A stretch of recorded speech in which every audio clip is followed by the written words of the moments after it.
"Don't move," I yell, and fling the car door open with high school glee.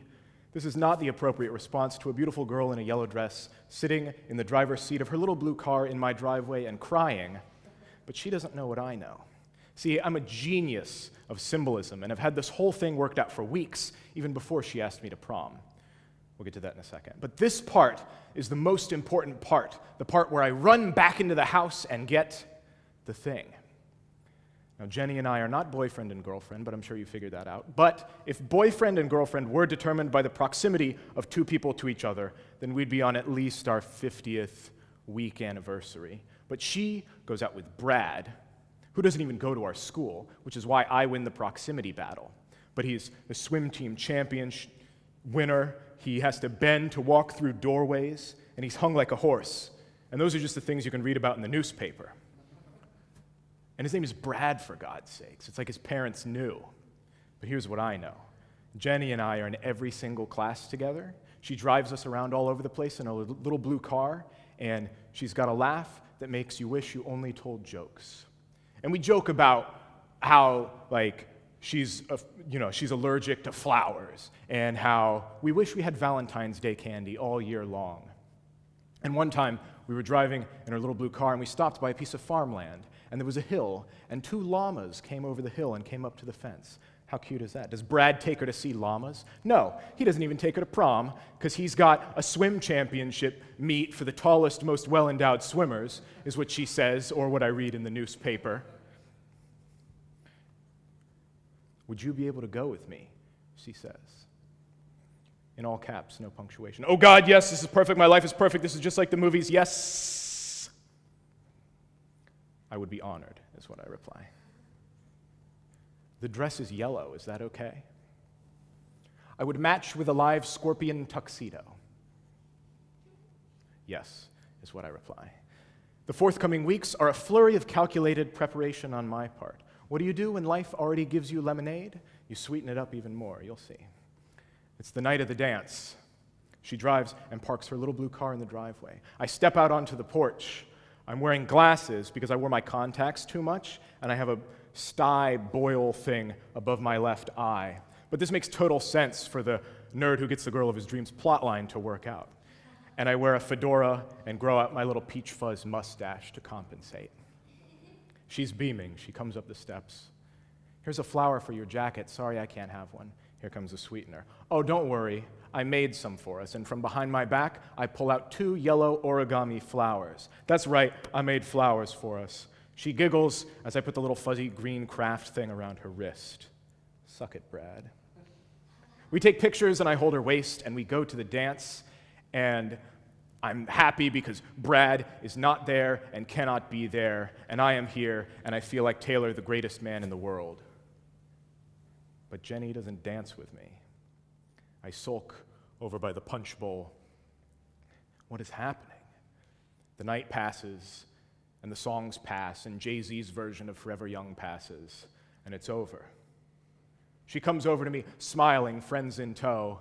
"I can take you home, right?" "Okay."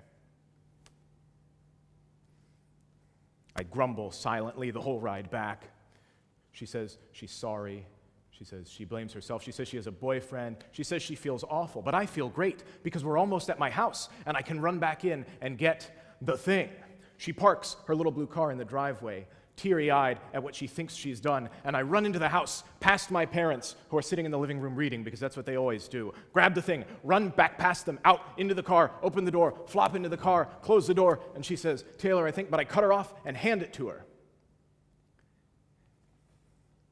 "Fun dip," she says, not looking at me.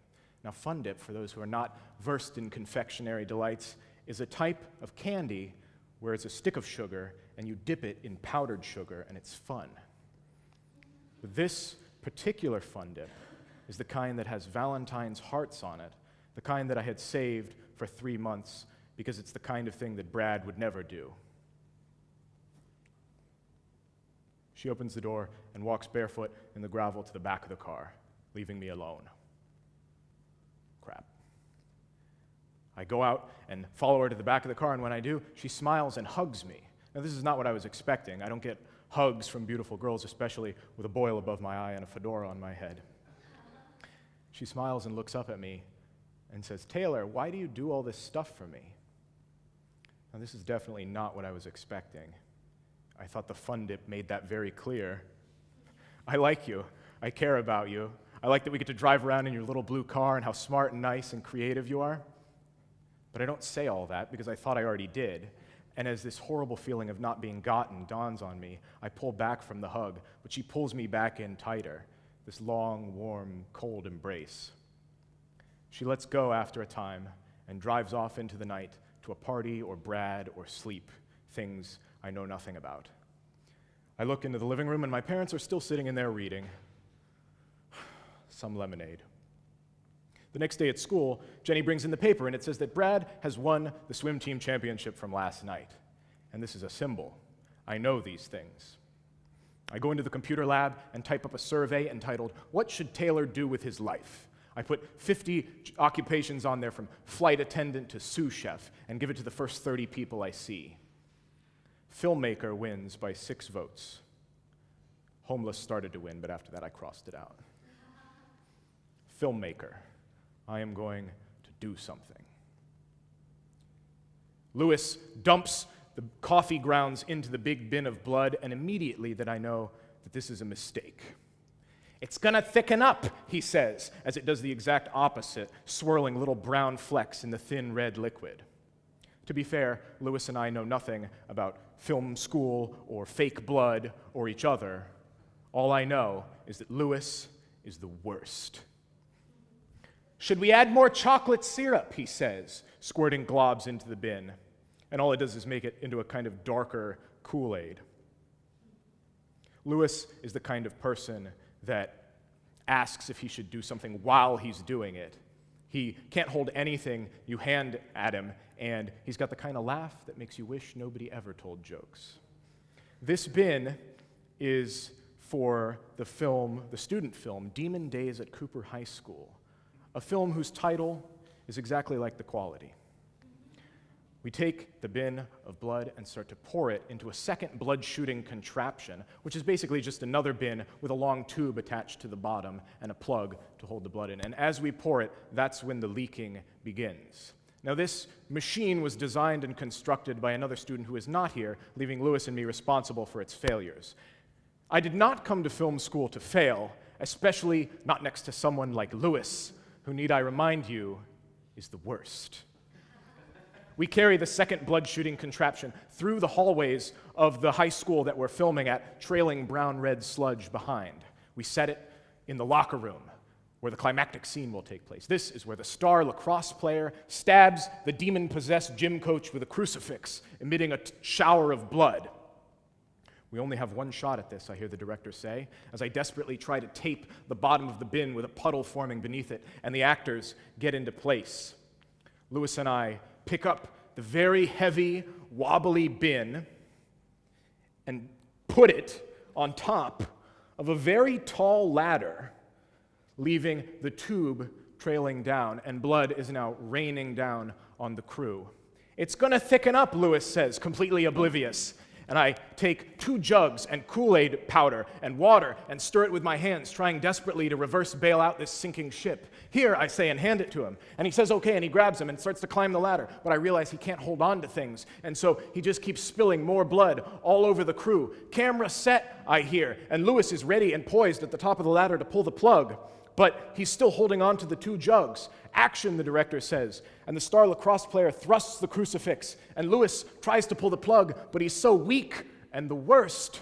And so I climb up the other side of the ladder in a rage and pull the plug, and it smacks him in the face, and blood whirlpools down out of the bin, out of the tube, and explodes onto the lacrosse player. And in that moment, for the only time in my life, at the top of that ladder, time freezes. And I see Lewis with his face smashed by the plug. And I follow the tube down to the camera crew, braced for impact, and the rest of the crew, with their hands in the air, and the boom operator, with his hands in the air, because he has to, and the director studying the shot. and I see how happy everybody is, and I get it. We did it, me and Lewis, and this is a great shot. And everybody's smiling, even the boom operator. And I'm smiling, and I get it. Everybody says, I'm happy. Everybody says, do what makes you happy. But that's not true, because what if what makes you happy doesn't really matter? Time unfreezes, thank God. And for the next 2 years, I work on 15 more films in film school, when in fact, I could do anything. I find my old survey, the one with the 50 jobs, and it's a symbol. I know these things, because in fact, I will do anything. But first, I have to explain it to my parents. They're sitting in the living room reading, like they always do. Most of the lights in the house are off, except for a few lamps on the end tables. Rain patters the dark glass of the window outside on this, my last night of spring break. I cross through the threshold of the end table lamplight and sit on a footstool in between them. They don't look up, they keep reading. So you know how I'm going to go to film school, right? And I feel something inside me tightening. Well, here, and I hand them a stack of stapled papers of spreadsheets and lists and goals and 5-year plans and budgets and charts. I want to have 50 different jobs now, but I'm going to tell stories about them too. My father furrows his brow. My mother takes her glasses off. You're going to film school, right? Well, just read it. It's all there. And the tightening gets worse. My father says, look, we love you, but we just don't understand. My mom looks at the spreadsheets with her glasses still off and says, you're going to film school, right? And just like that, they hand it back to me like 2 years of planning and a life's worth of meaning, and 45 seconds of not getting it is enough. And the tightening is real and coils and crushes and constricts like a python made of glass. Every thought, another crack, another break. And I have never felt this before, and I don't know what to do, so I run. My bare feet hit the gravel as rain soaks my skin and shirt. And I run in the middle of a country road in the middle of the night until my feet are bloody and the glass python goes away. I walk back to the house and sit on the front steps, and my mom hears the sound and comes outside, standing behind me. Taylor, we're not mad. We just need to understand, why do you want to do all this stuff? I was not expecting this. I thought the spreadsheets made that perfectly clear.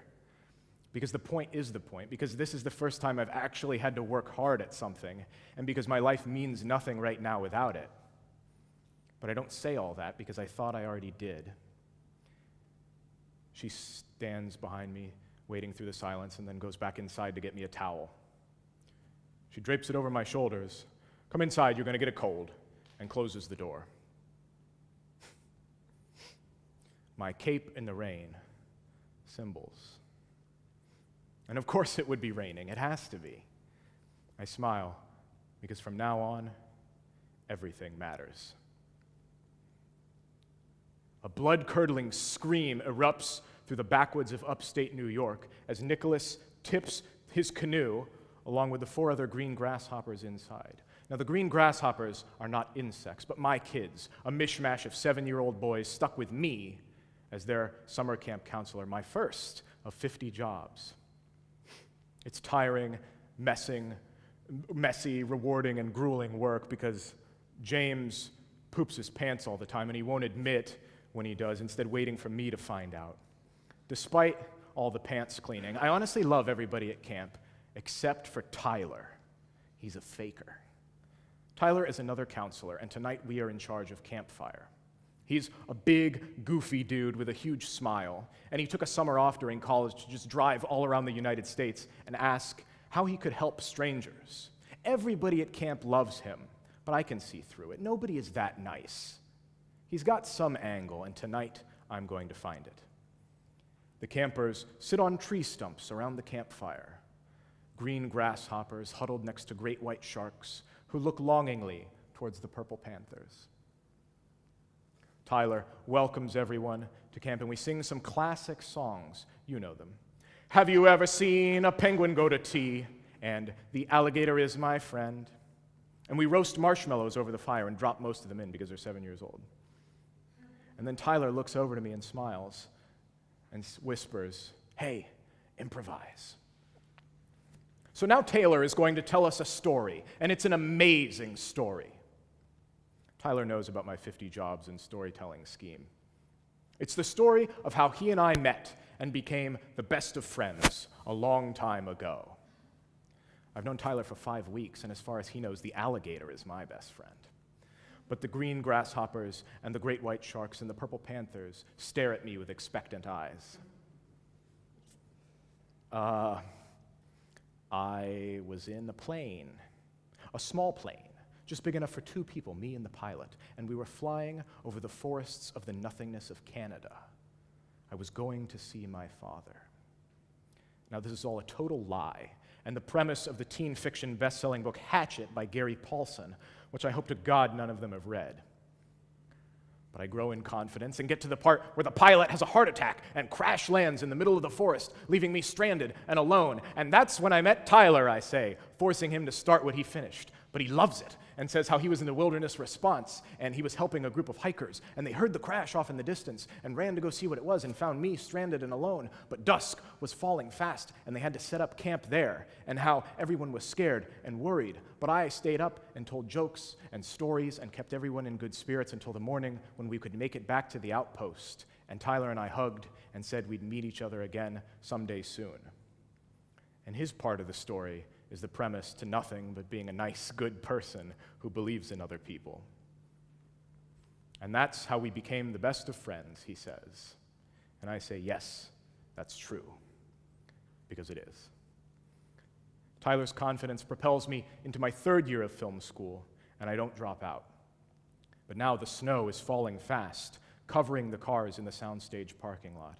John and I know that our film will be shut down, the film that we've produced together for 7 months, unless we can finish building the set tonight. Dude, it's going to take everybody, the whole crew, till like 4 in the morning, he says. John is my motivated yet realistic friend. So I say we ask the whole crew, and we do. And at 2 a.m., the soundstage buzzes with the activity of sawing and painting and building as the snow continues to fall outside. John and I high-five. "Hey, what about Laura?" he says. John is also my girl-pointing-out friend. "She's cool," I say. She's tall and has long blondish hair and a really nice smile. "Dude, you gotta get out of the dorms. Come live with us in our apartment next year. Super cheap. Freedom." John is also my supplier of brilliant ideas. 4 a.m. comes and the set is built, and John and I have a meeting with the film professors in a couple of hours. We walk in expecting admiration and praise for our valiant efforts, but walk into a room of crossed arms and sour faces. The film professors yell at us, calling us terrible producers, the worst, dangerous, irresponsible, working that late. Somebody could have gotten hurt, and it's against the school rules. I thought we were doing something good, and so I stay silent as a film professor comes nose to nose with me. "You're the worst kind of producer," he says. "Do you even want to work in this industry?" I stare at him. No. Actually, no, I don't. But I don't say that, because in a few weeks, I'm going to be a cowboy. Bill drives off again to the hayfields without me. Okay, so I'm not a cowboy, but I'm a ranch hand who paints walls and fixes fences and sands logs and should get to go help Bill out in the hayfields. It's halfway through the summer, and hay season is almost over, and Bill is like 143 years old, but he looks maybe 70, 72-ish. His hands have been replaced entirely with calluses, and he is the king of these mountains. And he drives off again without me. "Sand these logs," he says. This story thing is not working out if all I do is get yelled at by old film professors and sand logs.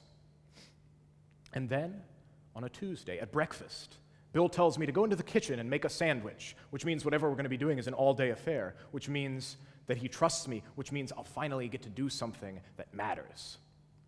He puts me in the pickup truck, and he drives us way off into the hills somewhere where there's a big metal shed. And there, I paint walls and fix fences and sand logs. We sit on our lunch break, staring at the big metal shed. He gulps down the last of his roast beef sandwich. I need you to drive it back to the ranch with a great deal of circumspect. I'll meet up with you later today. Now, I don't know how to drive a shed, but he opens the door, and inside is a fire truck. An old World War II era fire truck with a huge water tank on the back and no seatbelts and a manual transmission. Okay, I say, having driven the lawnmower before. I can't let the king of the mountain down. He brought me out here to do this. I start up the fire truck, and there's a little switch on the front, and I flick it, and there's a siren up top, and it goes wee-woo, wee-woo, but I wait until I'm far enough away for Bill not to hear. The brakes don't really work, so I resort to downshifting to coast, or just shifting, grinding the gears badly because I don't really know what I'm doing. But after a while of driving, I start getting the hang of it. And up ahead, I see a hill. And so I push it, but not very fast because I can't go very fast anyways. But I don't want to be stuck on this hill and have Bill come back and see me and have to help me.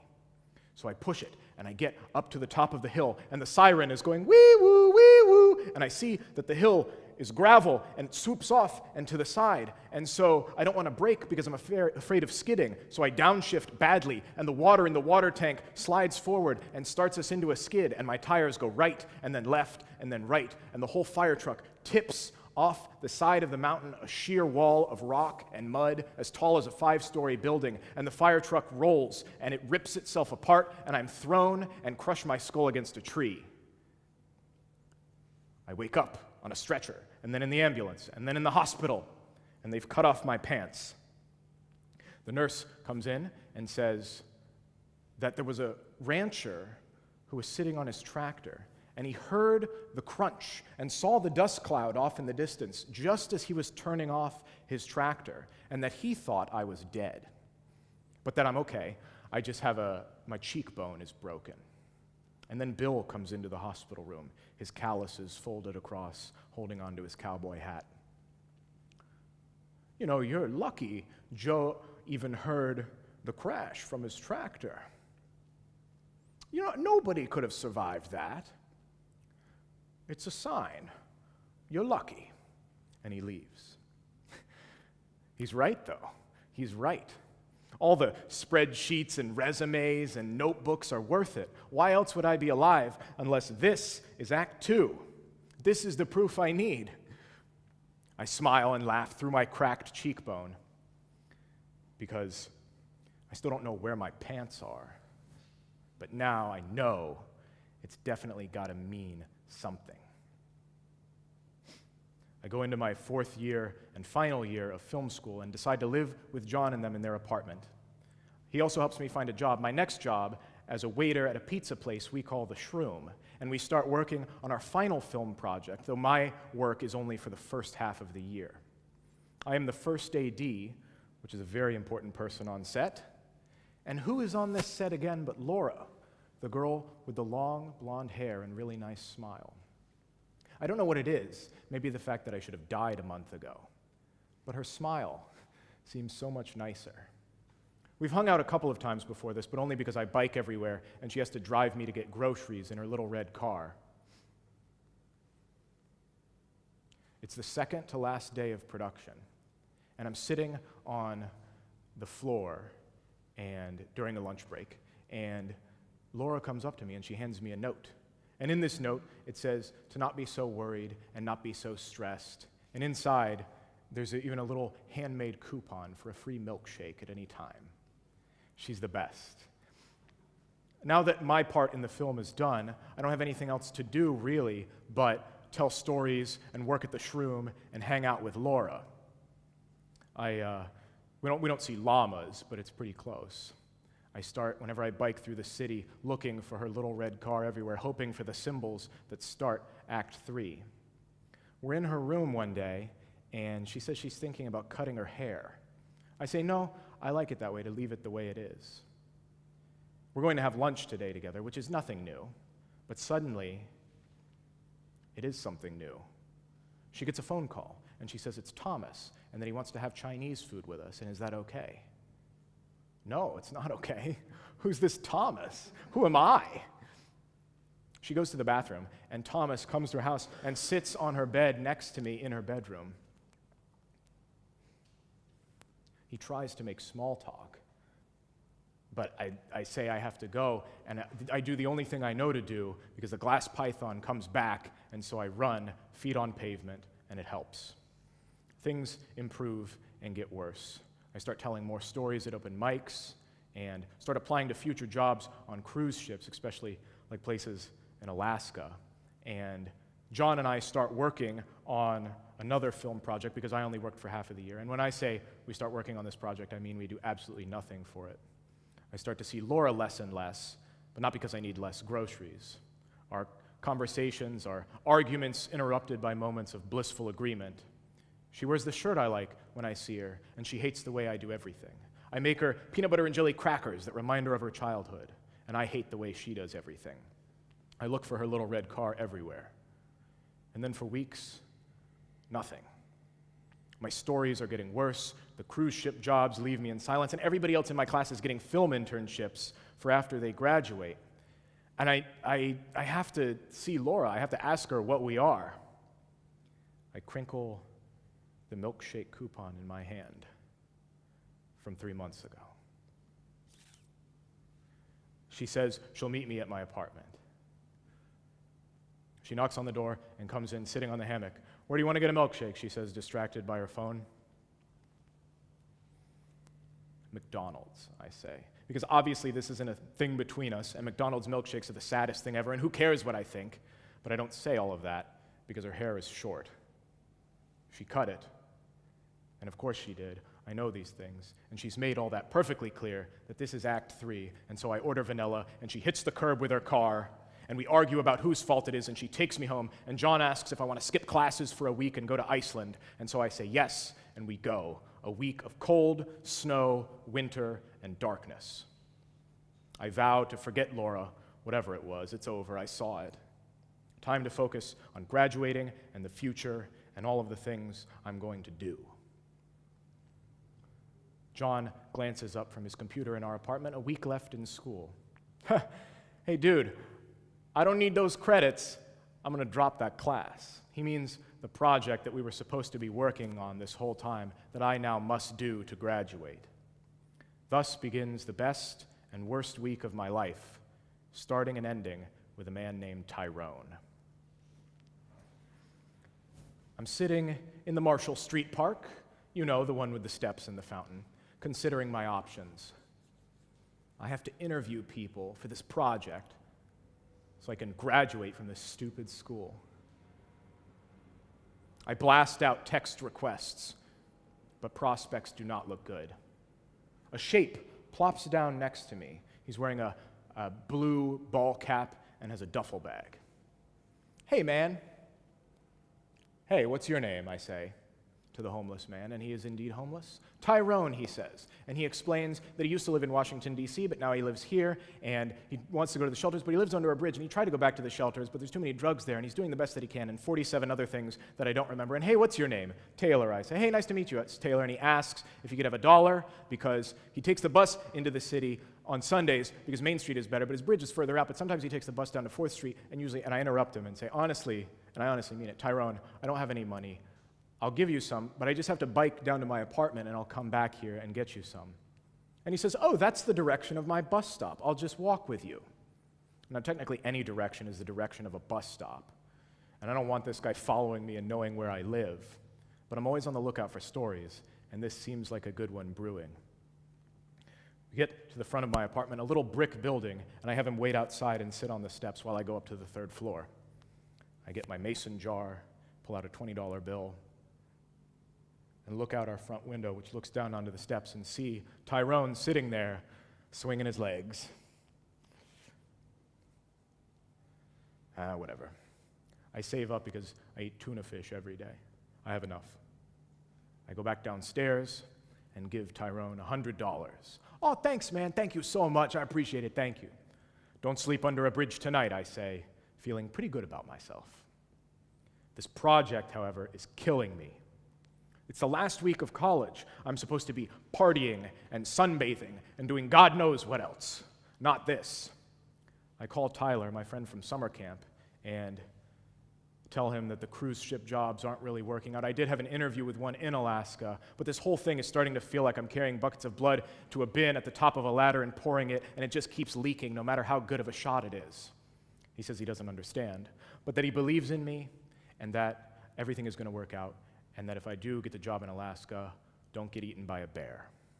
I say okay and hang up, and continue working on this project into the night, while everyone else I know parties and moonbathes and God knows what else.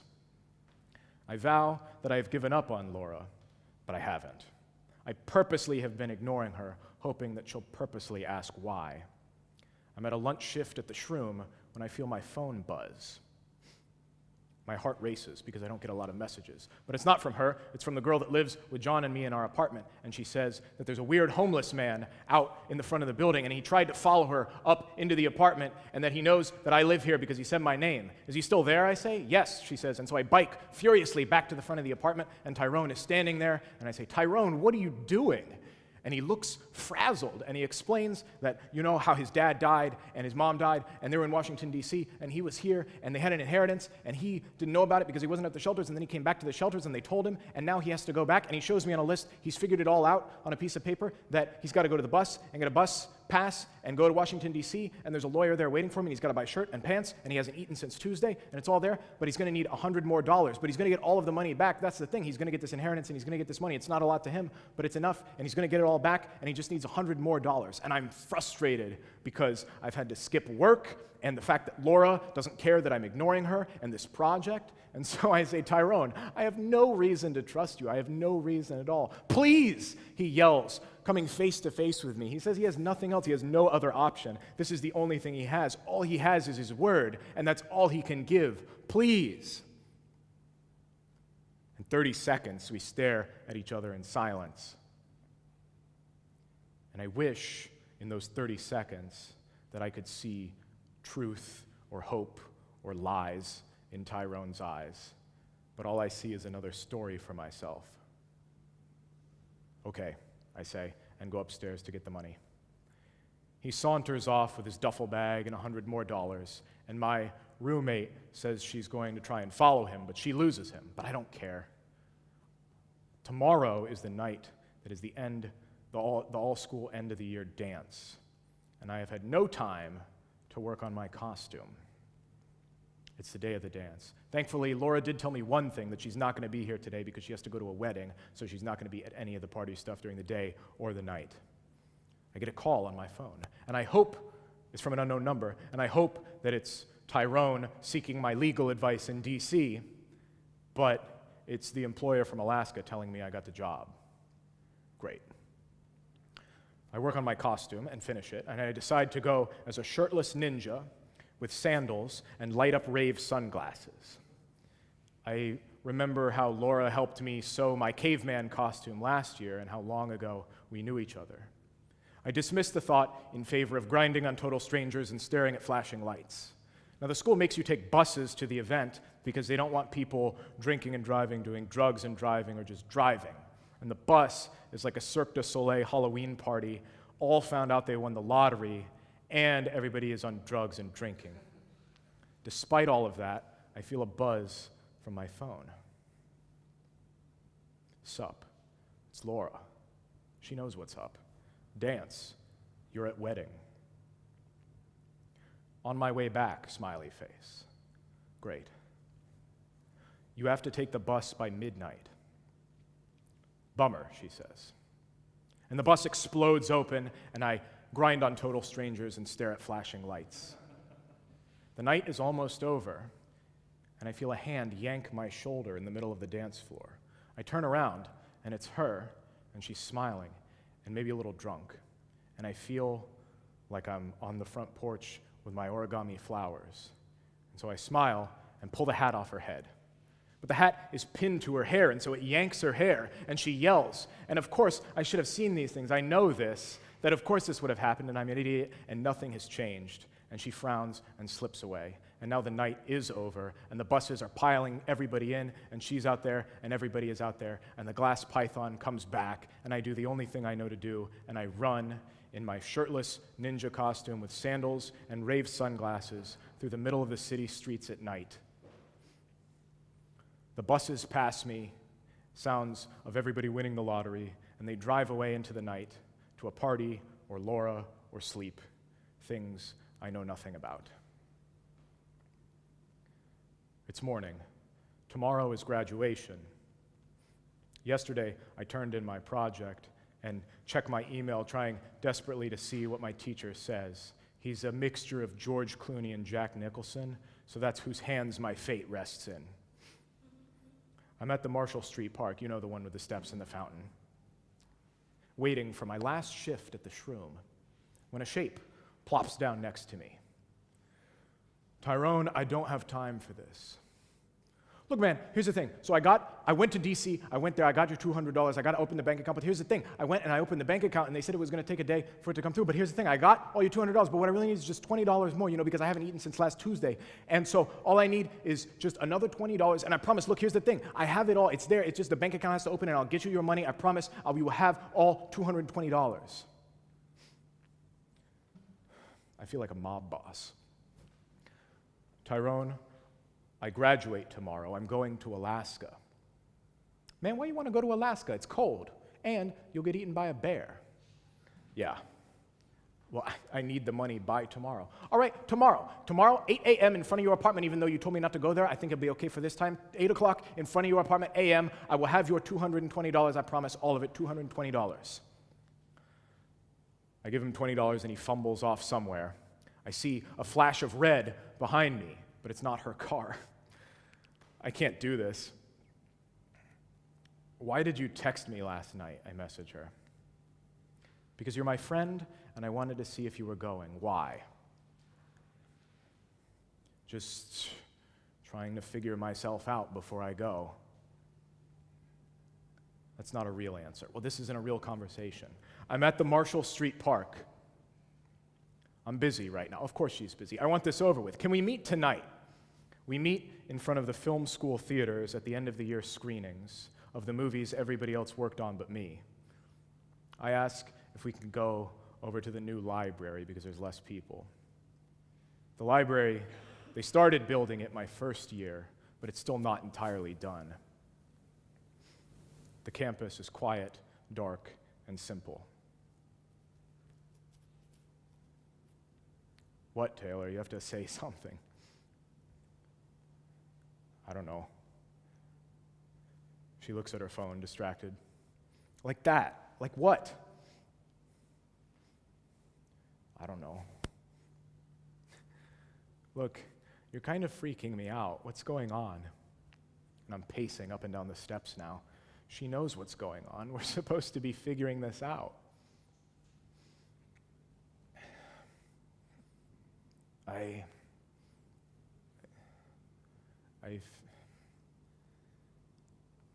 I feel alone.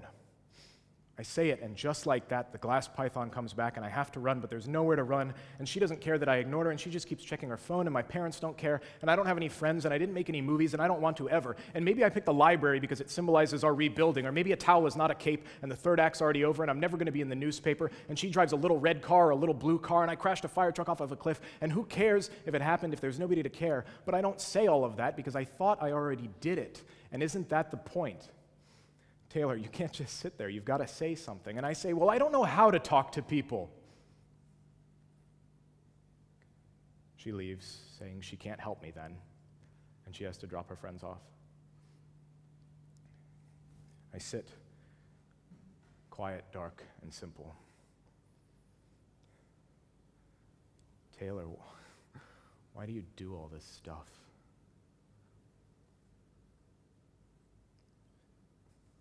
Because it's not the point. Would you be able to talk with me for one more hour? I know I'm strange, but I haven't talked to anyone for a year. This isn't entirely accurate, as it's been more like 21 years. Also, I'll buy you food. Also, I want you to talk too. We go to Cookout, the last bastion of humanity, at 2 o'clock in the morning.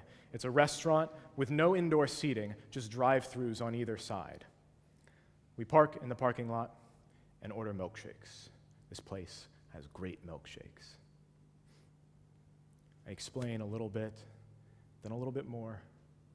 I tell her who I think I am, who I think she is, my family. I tell her that I used to like her, which isn't entirely true, but baby steps, guys. And how I knew that she didn't like me because she cut her hair. And she says that's absurd, and it is, but I explain how I see things, and it helps. I ask if she ever liked me, and she said no, and I say never. And I tell her that she's a terrible person for leading me on, and she cries. Now, obviously, I'm new at this, but in that mistake, I also see something else that she's not saying. I see something. And this feels weird and new and normal. It's like something friends do. You know Lewis? I say, changing topics. Yeah, he's the worst, she says. We sit for another hour, sipping, talking, laughing, and no more crying until it's time to go home. A talk in a little red car. It's the most I've ever done, and I didn't need a coupon. She asks if we can have breakfast before I graduate, and I say yes, 8:30, because I have one more thing to do and one more person that owes me a lot of money. In my apartment, I find a pen and a notepad, and I write. I write notes to everyone, talking like Taylor, apologies, encouragement, everything, like I never did. I write to Laura and John and Tyler and my parents and my professors, but not to Lewis, because, well, you know. A stack of notes fills my hands as the sun rises, and at 7:55, I go downstairs and sit on the steps of our apartment. 8:05, and I wonder if Tyrone has a watch. 8:20, and I check my email because I totally forgot about the project. George Clooney / Jack Nicholson gave me a B+, and I will graduate today. 8:35, and Laura's little red car pulls around the corner and into the parking lot. I keep looking around. What are you looking for? She says. Tyrone, come on, just show up so I have. And I look at Laura, and I look at the notes. Nothing, I say, and I mean it. Here, and hand her the note with her name on it. And she smiles and hands me a note back of her very own and hugs me. This is not what I was expecting. So I pull back from the hug, but she pulls me back in, and I crinkle the note in my hand and smile, holding on tight. Hey, she says, don't get eaten by a bear in Alaska. And I don't. Thank you.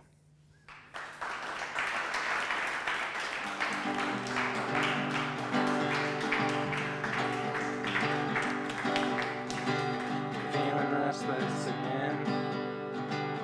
It's like an old friend coming to visit on a train. You pick him up, it is quite late, and you haven't seen him in years, although it feels like 1,000 years. And you pick up where you left off, like a drifter at a bus stop, waiting for the southbound red line, and you know that it's never on time. So you start to wonder why you even came down to the bayou.